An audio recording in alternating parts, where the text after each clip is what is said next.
आज हम श्रवण करेंगे गोपियों का विरह गीत। भगवान श्री कृष्ण गोपियों के बीच में से अंतर्धान हो गए।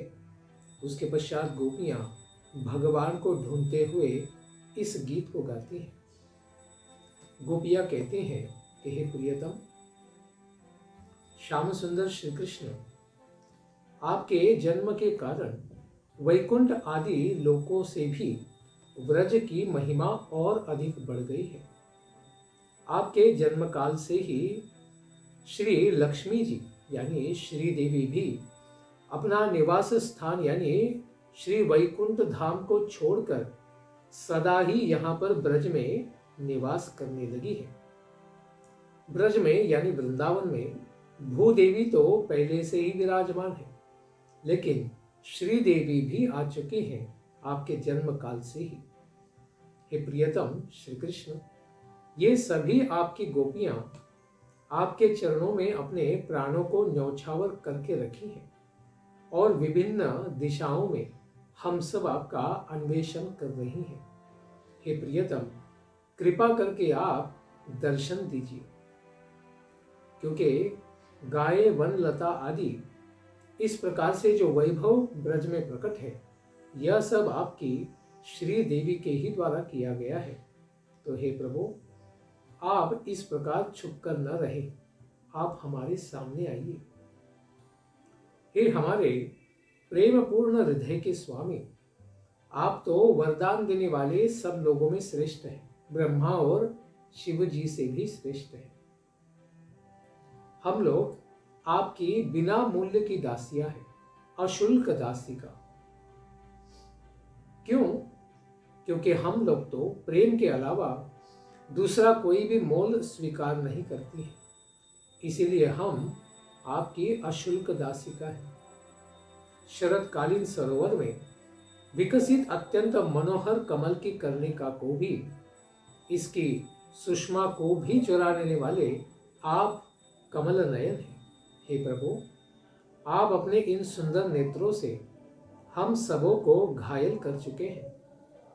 इस संसार में नेत्रों से किसी को मारने से वध नहीं होता है क्या? क्योंकि आपने तो हमें बेमौत ही मार दिया है आपके सुंदर चितवन के द्वारा। क्या अस्त्र शस्त्रों से ही किसी का मारना वध होता है? इस प्रकार से गोपियां प्रश्न करती हैं। तो मानो कृष्ण कहे, तो तुम्हारा वध हो रहा है क्या मेरे द्वारा? तो गोपियां कहती है, आप हमें मरने भी नहीं देंगे, क्योंकि आप हमसे बहुत प्रेम करते हैं। तो भगवान कहते हैं, कैसे? कहते हैं कि प्रभु, आप तो पुरुषाग्रण्य हैं, पुरुषाग्रगण्य, सब पुरुषों में महान हैं आप।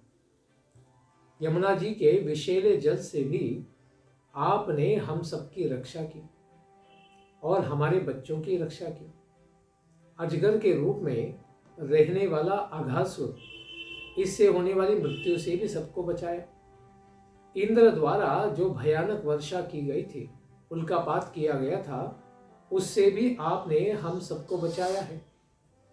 आंधी तथा बिजली से, वृषभासुर से यानी वत्सासुर से और व्योमासुर आदि से भी आपने बचाया है, तथा विभिन्न अवसरों पर आने वाले विभिन्न प्रकार के अनेक जो असुर या भय थे, उन सब से हम लोगों को आपने बारंबार रक्षा की है। तो फिर अभी हमारी उपेक्षा करने का क्या अर्थ है हे प्रभु? इसीलिए आप हमें दर्शन दीजिए। तो कृष्ण कहते हैं, मैं तो केवल मेरी यशोदा मैया का दुलारा हूं, मैं आप लोगों को इस प्रकार से रात्रि के समय में क्यों दर्शन दूं?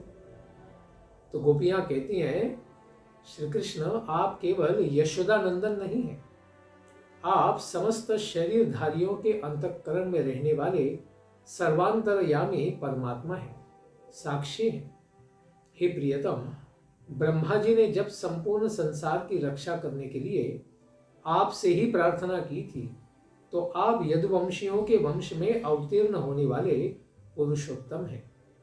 जैसे गर्गाचार्य जी ने कहा था कि यह बालक कृष्ण पूर्व में कभी वसुदेव का भी पुत्र रहा है। इस प्रकार से आप सात्वतों के भी पति हैं, यदुओं के पति हैं। अब इस प्रकार हमारी रक्षा को छोड़ के आप कहां पर छिप गए हैं? हे यदुवंश शिरोमणि, जो लोग संसार के भय से डरकर आपके इन सुंदर दिव्य चरण कमलों की शरणागति स्वीकार कर लेते हैं, उन लोगों को आप अभय बना देने वाले आपके ये दिव्य चरण कमल हैं। वे उन लोगों की समस्त कामनाओं को पूर्ण कर देने वाले हैं। जैसे इंद्र और ब्रह्मा जी के भी आप उनके मस्तक पर चरण धारण करके उनका कल्याण करते हैं। साथ ही जैसे हे प्रियतम श्री कृष्ण, आपने जिन हाथों से लक्ष्मी जी के हाथ को पकड़ा है, अपने उन्हीं हाथों को आप हम लोगों के सिर पर रख दीजिए, क्योंकि आप तो नारायण के अंश हैं, ऐसे ही गर्गाचार्य ने कहा है।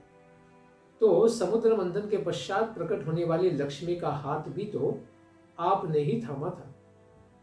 इसीलिए यही हाथ अभी हमारे सिर पर रख दीजिए। क्यों? क्योंकि हम भी तो आपके ही शरणागत भक्त हैं। हे ब्रजवासियों के समस्त कष्ट को विनष्ट कर देने वाले ब्रज जनार्ति हन वीर यदुवंश शिरोमणि, आपकी मंद मंद मधुर मुस्कान तो आपके प्रेमी जनों के संपूर्ण मान मत को भी विनष्ट कर देने वाली है। जैसे आपने ब्रह्मा और इंद्र का भी मान मद विनष्ट कर दिया। हे सखे, आप हम लोगों से इस प्रकार रूठे नहीं, हमसे आप प्रेम कीजिए, क्योंकि हम भी आपकी प्रेम की दासियां हैं।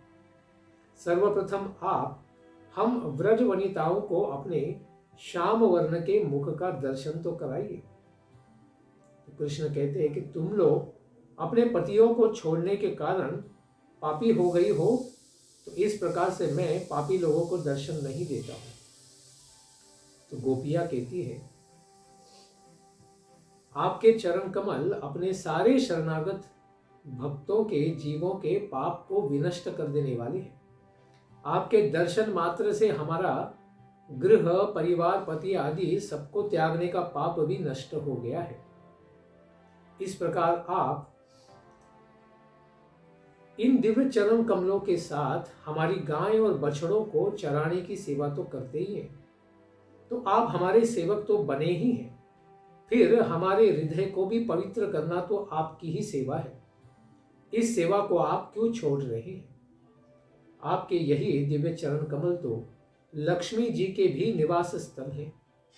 आपने उन्हीं चरणों को हमारे लिए कालिया नाग के सिर पर भी रख दिया। क्या वह अत्यंत पापी कालिया एक सर्प योनि में पड़ा हुआ था? उस कालिया से भी हम लोग गोपियां ज्यादा पापी हैं क्या? अगर आपके चरण कमल उस कालिया के सिर पर रखने से उसका मद का भी अंधकार का भी नाश हुआ और वह भी आपका एक पवित्र सेवक बन गया, तो क्या आपके चरण कमल हमारे सिर पर धारण करने से हमारे पाप नष्ट नहीं होंगे? क्या हम भी आपके सेविका नहीं बन सकते हैं? आपने तो लक्ष्मी को भी स्वीकार किया है। इस प्रकार यह आपके दिव्य चरण कमल कृपा करके हमारे वक्ष स्थल पर आप रख दीजिए, क्योंकि आपकी विरह व्यथा से हम लोग संतप्त हो रहे, हमारा हृदय इस प्रकार से संतप्त हो रहा है। इसलिए हमारे इस हृदय की विरह अग्नि को आप शांत कर दीजिए। हे कमल के समान नेत्रों वाले प्रियतम श्री कृष्ण, आपकी वाणी मधुरिमा से परिपूर्ण होती है, उससे मधु ही टपकता है प्रतिक्षण। आपकी वाणी के प्रत्येक वर्ण, प्रत्येक पद और प्रत्येक वाक्य माधुर्य से सदा भरे होते हैं। आपकी उस वाणी को सुनकर तो संसार में सबसे बड़े विद्वान लोग भी रम जाते हैं। अपने कानों के द्वारा अपनी वाणी को पीकर, आपकी वाणी को पीकर वे मदमत्त बन जाते हैं। आपकी इस मधुर वाणी से मोहित होने वाले हम लोग तो आपकी आज्ञाकारिणी गोपियां हैं, सेविकाएं हैं। क्योंकि ज्ञानी लोग तो अपने कानों से आपकी कथा को पीकर तृप्त हो जाते हैं, लेकिन हम लोग तो ब्रज की गवार गोपियां हैं, तो हम तो दूध भी मुख से ही पीती हैं। इसीलिए आपके मुख का अमृत भी, अधरामृत भी हम कान से कैसे पी सकते हैं? उसे भी हमें मुख से ही पीना है। हे प्रियतम, आप अपने माधुर्य भरे ओष्ठों के मादक अमृत रस को हम सबको आप्यायित करें। तो भगवान पूछते हैं कि ऐसी क्या विशेषता है मेरी कथा में कि ज्ञानी लोग भी इसमें रम जाते हैं, जरा बताओ तो गोपियां कहती हैं कि हे प्यारे, आपकी लीला का विरह से संतप्त जीव और हमारा भी जीवन, इसके लिए आपकी कथा अमृत तुल्य है। तव कथामृतम तप्त जीवनम। क्योंकि इन लीला कथाओं का गायन तो पूर्व में भी आपके भक्त कवि जैसे नारद आदि और ब्रह्मज्ञानी पुरुष जैसे चतुष्कुमार आदि, इन सब ने बारंबार किया है। समस्त पापों को विनष्ट कर देने वाली यह आपकी अत्यंत मधुर लीला है। आपकी लीला कथा को सुनने मात्र से ही संसार का मंगल हो जाता है। आपकी लीला कथा की इसी प्रकार से ऐश्वर्य संपन्नता और विस्तृत भावना है। जो लोग आपकी उस लीला कथा का गान करते हैं, वे ही लोग इस संसार में बहुत अधिक सबसे बड़े दानी माने जाते हैं। भूरिदा जना, क्योंकि संसार में सब लोगों का वे कल्याण करते हैं। किंच आपके वियोग में हम लोगों की तो मृत्यु प्राप्ति हो जाती, किंतु आपकी लीला कथा के कारण ही तो हम जीवित हैं। इसको सुनते रहने के कारण, इसका अमृत तत्व प्राप्त होने से हम लोगों की मृत्यु भी नहीं हो रही है। इस प्रकार पान करने वाले सुकृति यानी पुण्यवान लोगों ने तो हम लोगों को ठग ही लिया है। इस बात को गोपियां कहती हैं क्योंकि आपकी लीला कथा तो अमृत है, क्योंकि हम लोगों का जीवन तो आपके वियोग व्यथा से व्यथित हो चुका है। अर्थात जो प्रसिद्ध अमृत है संसार में, उससे भी यह उत्कृष्ट है। इस बात को ब्रह्मज्ञानियों ने और आपके भक्त कवियों ने बारंबार कहा है, और वे लोग आपकी लीला कथा का प्रसंग इसकी हमेशा ही प्रशंसा करते रहते हैं। उन ज्ञानी पुरुषों ने उस अमृत का तिरस्कार कर दिया है। आपकी लीला कथा पापों की भी प्रणाशिका है, अर्थात काम हो या कर्म हो।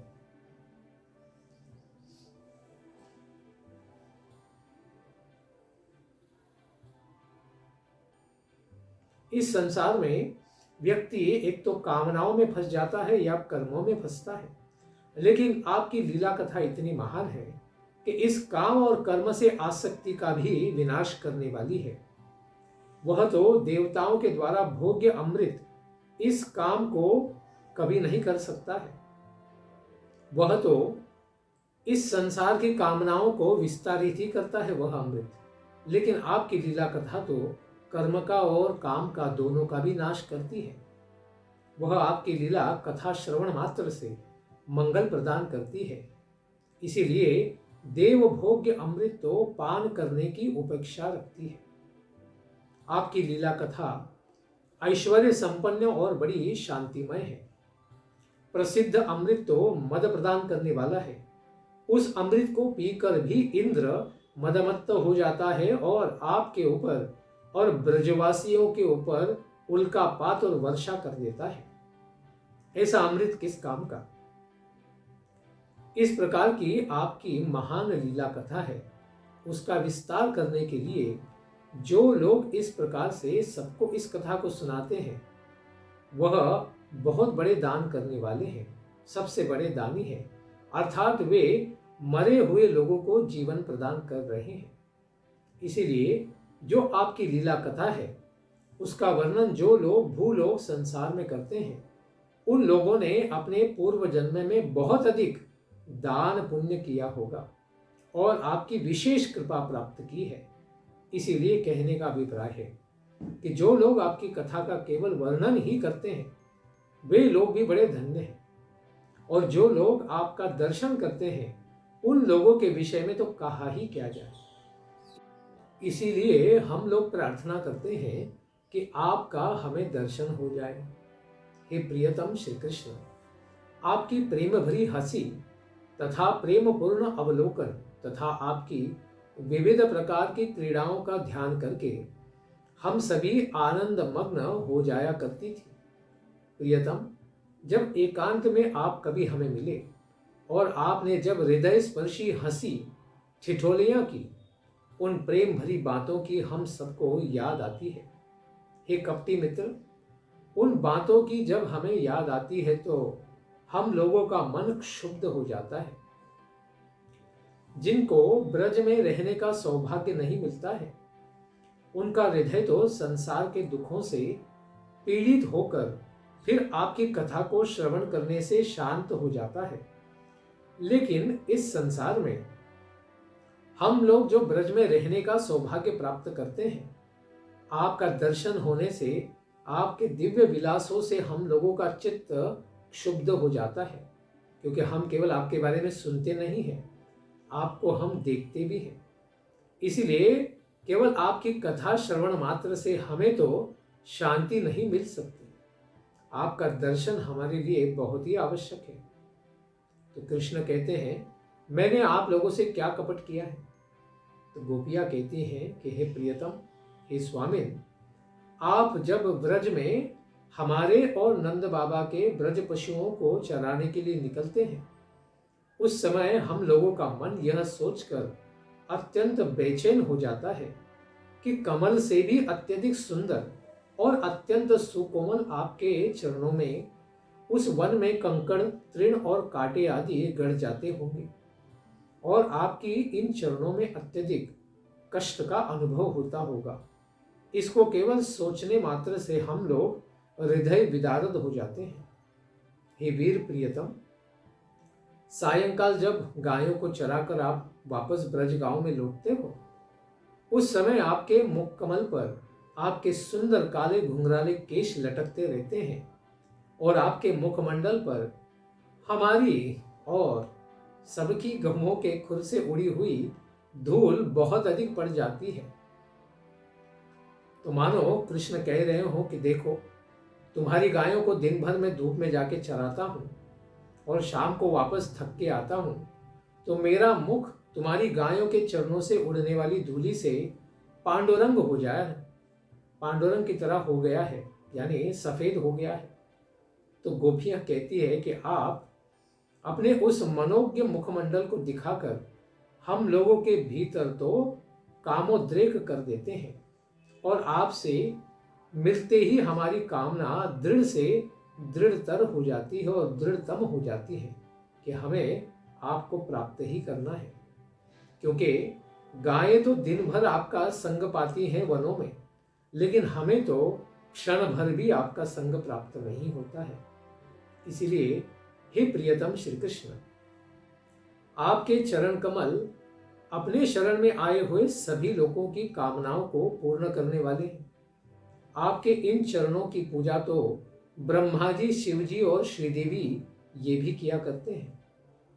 आपके ये चरण कमल भूदेवी के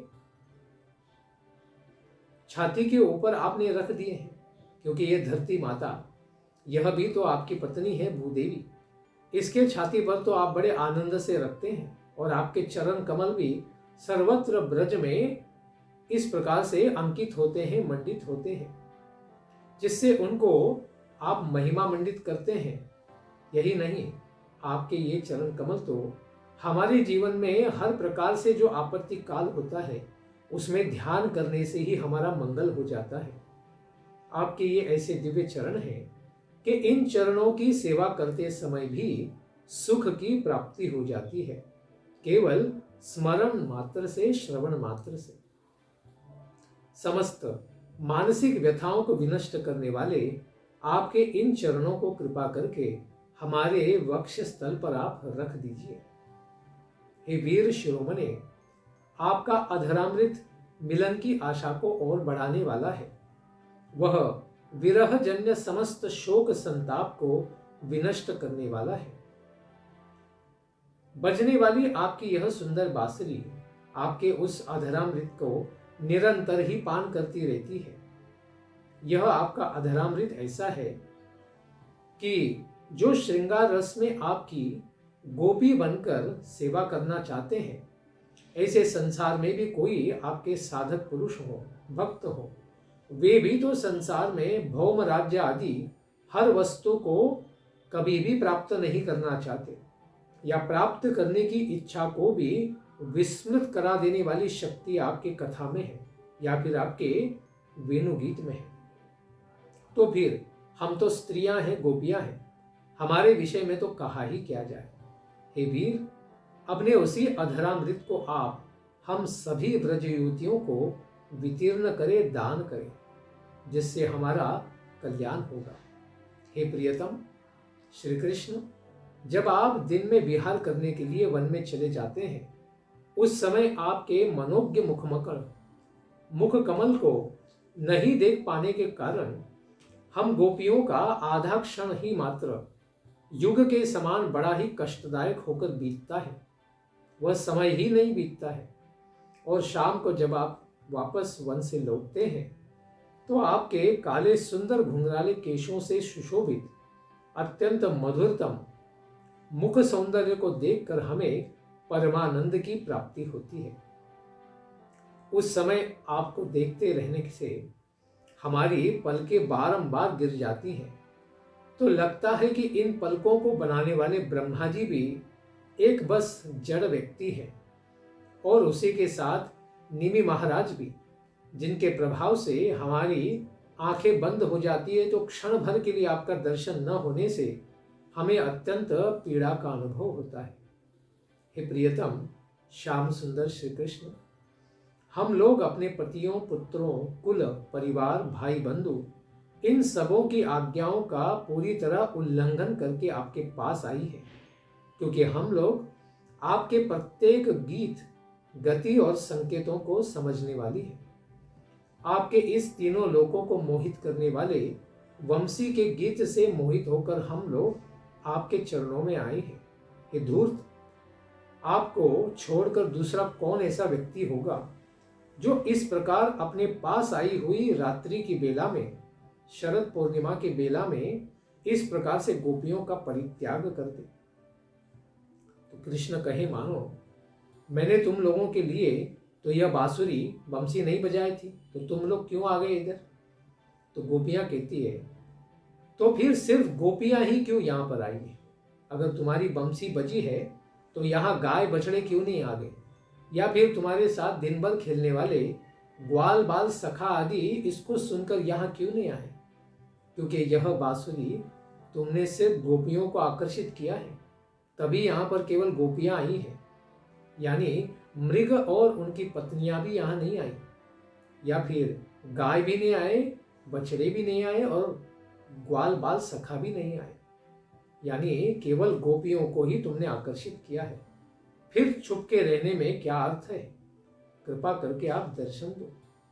हे प्रियतम, जब आप एकांत में मिलते थे उस समय आप हंसी और ठिठोलियां करते थे। उस समय हम लोगों को आपके मिलन की इच्छा और अधिक बढ़ जाती थी।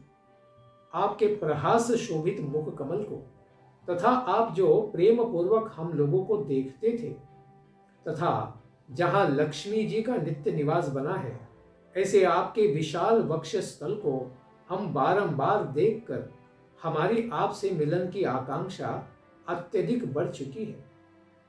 उसके कारण हमारा मन अत्यंत मोहित होता जा रहा है। यह तो हृदय का ही कोई रोग है, इसलिए आप ही इस प्रकार ब्रज के प्रतिष्ठित हृदय रोग तज्ञ हैं। इसलिए आप ही इसको समझो कि यह कौन सा रोग है और इसे ठीक करो। तो भगवान कहें कि मैं कब वैद्य बन गया? ब्रज में कब से मुझे वैद्य करके कहा जाने लग गया है? तो गोपियां कहती हैं, अरे तुम बिना पाठशाला गए संस्कृत कैसे बोल लेते हो? सारे देवता तुमको कैसे वंदना करते हैं? तुम्हें तो नारायण का अंश भी कहा गया है, इसीलिए क्या तुम धन्वंतरी नहीं हो? इसीलिए तुम वैद्यराज हो और हमारे हृदय रोग को क्या तुम ही ठीक कर सकते? इसीलिए बताओ कि इसका क्या उपचार होगा, कौन सी दवाई हमें लेनी पड़ेगी। हे प्रियतम, आपकी यह अभिव्यक्ति हम ब्रज तथा वन में रहने वाले समस्त कष्टों को दूर करने वाला है तथा संसार का भी मंगल करने वाला है।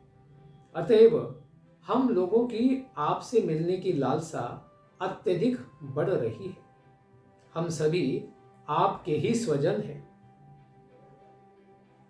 अपने इन स्वजनों के इस हृदय रोग को दूर करने से क्या करो, तुम्हारा भी तो कल्याण होगा, क्योंकि हम तुम्हारे ही भक्त हैं। इसीलिए इस हृदय रोग को दूर करने के लिए थोड़ी सी औषधि आप प्रदान करें।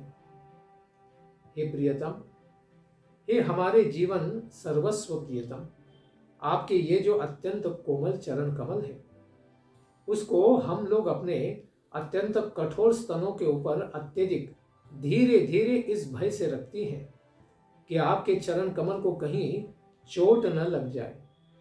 उन्हीं चरण कमलों से आप इस रात्रि के समय हम लोगों से छिपकर क्यों भटक रहे हैं?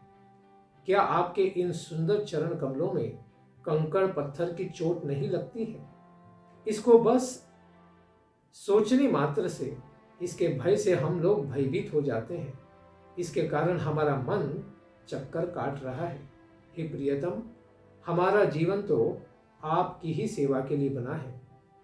इस प्रकार से भ्रमित गोपियां भगवान के लिए सर्वत्र ढूंढते हुए इस गीत को, विरह गीत को गाती हैं। फिर इसके पश्चात गोपियां कहाँ जाती हैं, इसका वर्णन हम श्रवण करेंगे आने वाले सत्र में। धन्यवाद। हरे कृष्ण। ग्रंथराज श्रीमद् भागवतम की जय। विरह गीत गोपी गीत की जय।